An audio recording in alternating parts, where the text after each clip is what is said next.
episode of Soup and Stuff, Soup sits down with professional pickleball player Thomas Wilson as they talk about the fast-growing sport and everything around it. Wilson, one of the top players in the country, is rising through the rankings and is looking to continue making his mark on the game. We're dinking and dunking in the kitchen in this episode of Soup and Stuff.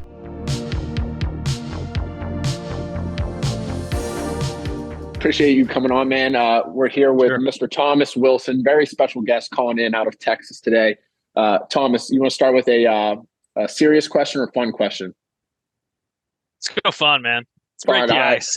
So I need you to kind of help me better understand. I just started playing recently and kind of helping everyone else understand. How do I deal with getting beat by someone that's 50 years older than me when we're playing mixed doubles? How do I deal with that, and how should other people deal with that? It's going to happen for a while. So I think just eating a slice of humble pie is the first thing. A lot of, especially if you at least think you're athletic coming into pickleball, the other person doesn't look athletic. It's pickleball. The court's small. You don't have to move a whole lot. So, and it's a chess match. It's not like tennis where you can just end the point immediately. But it takes a little while, and you have to be willing to learn the game. So you can't just go out there and just because you have nice muscles doesn't mean you're going to be good at pickleball. So. Hey, more on the serious side here. I know you have a tennis background, Purdue University of Texas. What was your progression like getting into the game? I mean, it's probably a little easier for you having that tennis background, but kind of what'd that look like moving into it and starting out your pro career? Yeah, so I mean, you for sure have a head start. Obviously, I mean, you look at the top 20 men or women out there, probably 18 of them played at least, college tennis or higher. So that's a huge head start, but there's still a lot of high level tennis people that come in to play pickleball. Like even pro tennis players are playing on the tour now. They're not doing great necessarily. So, but I'm telling you, it's the people that are willing to use their skill set as the foundation, but then kind of learning the ins and outs and nuances of pickleball. But I just kind of jumped in, 2 years ago is when I started playing professionally. The sport's still growing like crazy. It wasn't that big, so it was kind of easy to enter a pro tournament and still you get a couple wins before you're playing like Ben Johns or some of the number of top 5 people. So it happened pretty quickly. And then the last 2 years, the sport has grown a ridiculous amount. So having even a head start on those people, I think 2 years is pretty new, but you get people jumping in that are, amazing athletes. So I got in at the right time for sure. So I'm riding the wave. That was one of the things I was going to ask you. What was the biggest jump you've seen? Was it last summer, the summer before that? Is it this year? Because I mean, the sport's exploded. I feel like everyone and their mother plays now. But I mean, the sport though, this summer, last summer, when did you see it really explode? Because I feel like everyone's playing now. When's the biggest jump you saw? Yeah. So I would say about a year ago, like once you saw investors like LeBron James, Tom Brady, Drew Brees, who was one of my team owners, once those names started to get marketed and all over the news, everyone knew about pickleball. Like it was already growing quickly, but that just lit the fire. And so I'd say the last 12 months, it's been insane, man. What's the biggest thing that you'd teach your younger self if you could go back and say like, hey man, try this differently the last couple of years that would help you kind of fast track to where you are now in the pickleball world? Yeah. So the biggest thing for people trying to get good quickly is obviously play a lot. Like some people just want to take a private lesson. They think they're going to get better. Just playing rec games with people as much as you can. But patience is the number one thing. Like I said, you want to go out there and hit hard because it's a plastic ball and a paddle and it's fun and you just want to end the point. But the goal is to keep the ball low to where it's not high for your opponent. So really learning how to dink at the kitchen line, getting up to the kitchen line and having enough feel to keep the ball low, but being willing to have long points and just be patient and just having discipline is even professionally, you see, top 10 versus top 20 people. It's a lot of decision making. It's not skill. It's being willing to hit 50 dinks in a row until you get your opportunity to put the ball away or attack. So it's discipline's the number one thing and just learning pickleball shots because it's not tennis. Yeah. What's the biggest thing right now setting apart the top 3-5 players in the world compared to everyone else in the race right now? What's setting those guys and girls apart compared to the rest of the field? Yeah, so I would say number one is time spent drilling. So a lot of people when they play pickleball, you just want to play recreationally, go play games and just have fun. Yeah. But if you're willing to put in work, just like any sport, like I'm going to go work on my backhand flick or backhand punch for 2 hours today. Like that's what the top guys are doing. Second, though, along with the discipline is just decision making. And like I said, being willing to hit the right shots, because a lot of people just rush the point and don't make smart decisions. So it's a chess game. So Ben John's the number one guy in the world. You go watch him play. He's not giving you any unforced errors. Whereas his opponents, 5 unforced errors a game, they're not missing. The top players just simply don't give you anything to work with, and they do not miss. Yeah, so, absolutely. Easier said than done. yeah, seriously. What is your I think this will be kind of cool for people to hear. What's your day-to-day looking like right now, training and getting ready for tournaments, and how much time are you putting in, and what's that kind of look like? Yeah, so I'm in a unique spot. Right now I'm ranked 6 in the world in mixed doubles and 14 in men's doubles. So whatever, top 10, 15 player. Nobody else really is working full time. I still work in software sales, so it's remote, so I can kind of make it work. But for me, I just work until 3 or 4 and go train for a couple hours. I try to do conditioning a couple times a week, and really I'm doing probably bare minimum that other people are doing. But it's coming to a crossroads, man. Like, the money's good in pickleball. Like, I might end up leaving end of the year. We'll see. Because these guys are getting too good too quick. You gotta keep up, man. So I mean, I just literally, anytime I have free time, I get on the court. We also just adopted a baby girl 6 weeks ago. Congratulations, man. Congrats. I'm not sleeping. Thanks, man. So for me, man, it's just like, I'm just winging life right now. So I need more structure. So I'm trying to hire people to join my team to give me some structure and help me. Yeah, that's awesome, man. Where do you see, let's just say 2 years down the road right now, the top pickleball athletes in the world? Are you going to say that they're coming from people with tennis backgrounds, or do you think a Division I basketball player that puts the time in is going to be able to have the same success? Where do you see those top athletes coming from? The toughest part, in pickleball, the top people, I should have mentioned this before too, is just hand-eye coordination and how fast and quick your hands are. Do you have amazingly fast reflexes? You're kind of either born with it or you're not. You can train, of course, but I would say 2 years from now, I think a lot of high-level ping pong players, maybe even badminton, are going to be toward the top. Right now, tennis is the most common transition sport, but you see some ping pong players, man. It is so quick. Tennis is not like that. You're, how far away are you on a tennis court versus ping pong? You're right here hitting the ball this quickly. Yeah. And Ben Johns, he was a better ping pong player than he was a tennis player, and he's the number one player in the world. So I think that says a lot. He was still good at tennis, but there's just pickleball shots are more like ping pong than tennis, especially when you're at the kitchen line. So I don't think it's going to only be tennis. I think it'll be really interesting to see. But even, like you said, other athletes, like my cousin AJ Kohler, he played hockey. He played a little bit of tennis, and he's top 10 player. He's got lightning fast hands. So yeah, the sports where like hockey and things like that, where the ball's coming fast, even baseball, like probably yourself, you'll be good at pickleball. So gotta have fast hands. Yeah, absolutely. Walk me through your pros and cons of your singles and your doubles matches. Which one do you like playing more?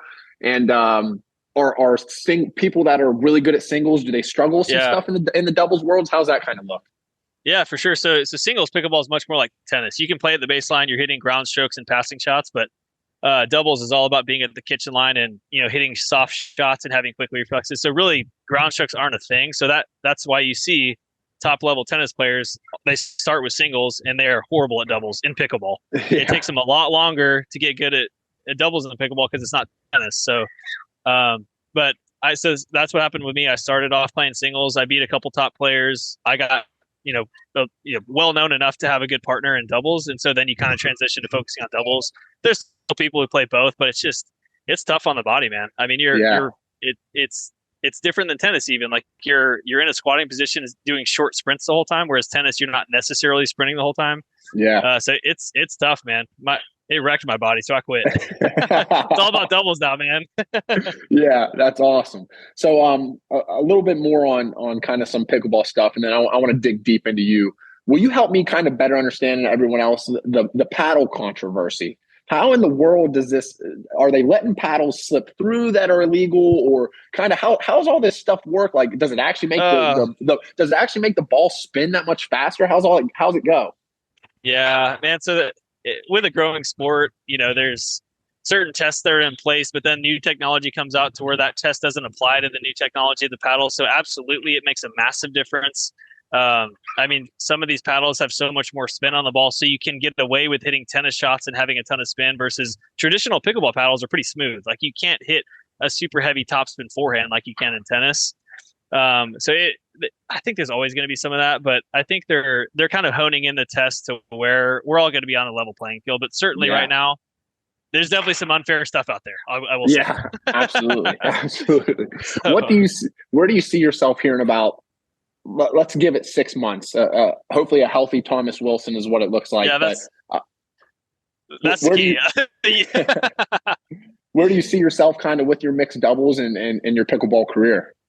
Yeah, so I think it does depend on my decision to if I'm truly going to go full time or not. I mean, I can keep doing what I've been doing. I've been doing well enough, but it's like, do I want to take that next jump? Which I probably will. If not, just be more intentional with training. Like I said, have more structure. But with my ranking right now, like I mean, my goal is to be top 5 in both divisions. I'm pretty close to mixed men's. I need to bump that up. So the goal is to be top 5. And I would say that's more of like a 12-month goal. 6 months might be too soon. Awesome. But yeah, I feel like it's an attainable goal. It'd be amazing if I hit that, but it's not out of reach. Yeah, absolutely. I wanted to say I just got into the sport 2 months ago. We all played college baseball and stuff. I'm addicted to it right now. I wanted to say one of the first clips I saw was you in an absolute firefight, just going nuts up there at the kitchen. When you're up there, is it training that takes over, or is it kind of just whoever's the most athletic is going to win this fight? When like you said, it's all hand-eye really up there. But kind of, do you guys train up there at the kitchen for those firefights?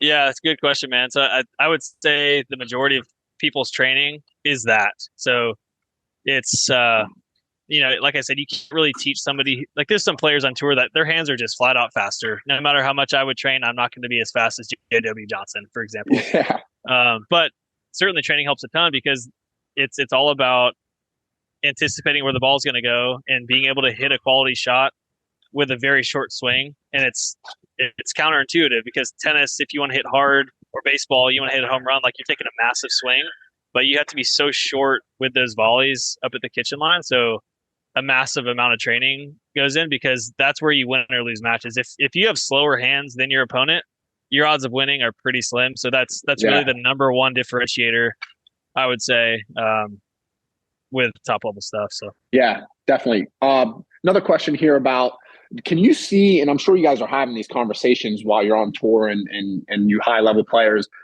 pickleball, possible collegiate sport down the road?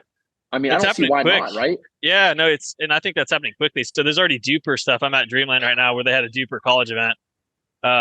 They're already having those tournaments, and I know one of my buddies is at UT in Austin where I graduated from, and he's trying to start a legit pickleball organization. So I'd be shocked if it doesn't happen within a couple of years because it's a no-brainer. It's amazing. Yeah. Sport in so many ways. So I think it'll be added. Hopefully the Olympics too one day too, man. Yeah. How cool would that be? So couple personal things here, man, then I'll let you go. I was watching the news article on the heart defect. How in the world did you manage to get through playing a year of pickleball?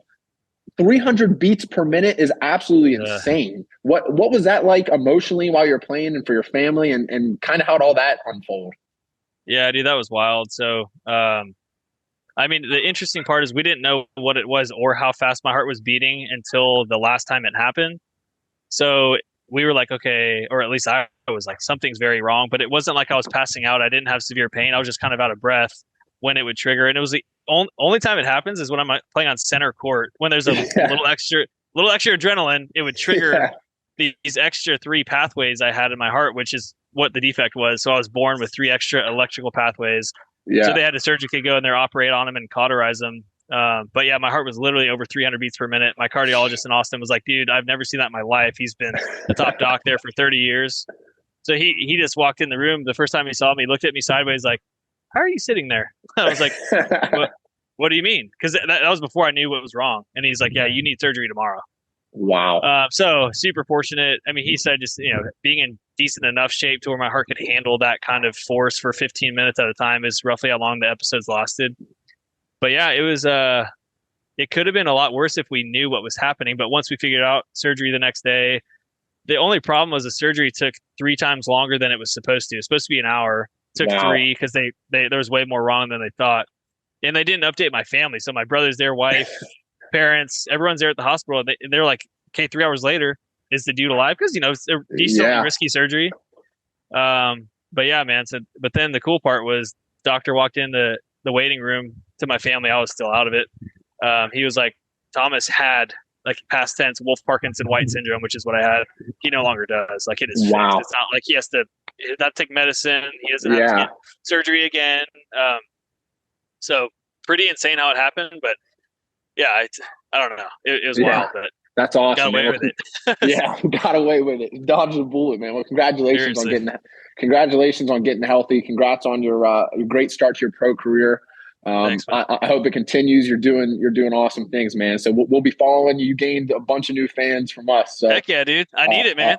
I need more than my wife and my mom, and now my daughter. I need more than 3 fans. We're gonna send you some Pine Room gear. So hopefully you can rock it while you're playing some rec games or something, beating up on people that are 50, 60, 70 years old. So absolutely, man. All right, man. Sounds we appreciate your time. Best of luck, man, and we'll be following. Yeah, dude, great to meet you, man. Talk to you later. Yeah, you too.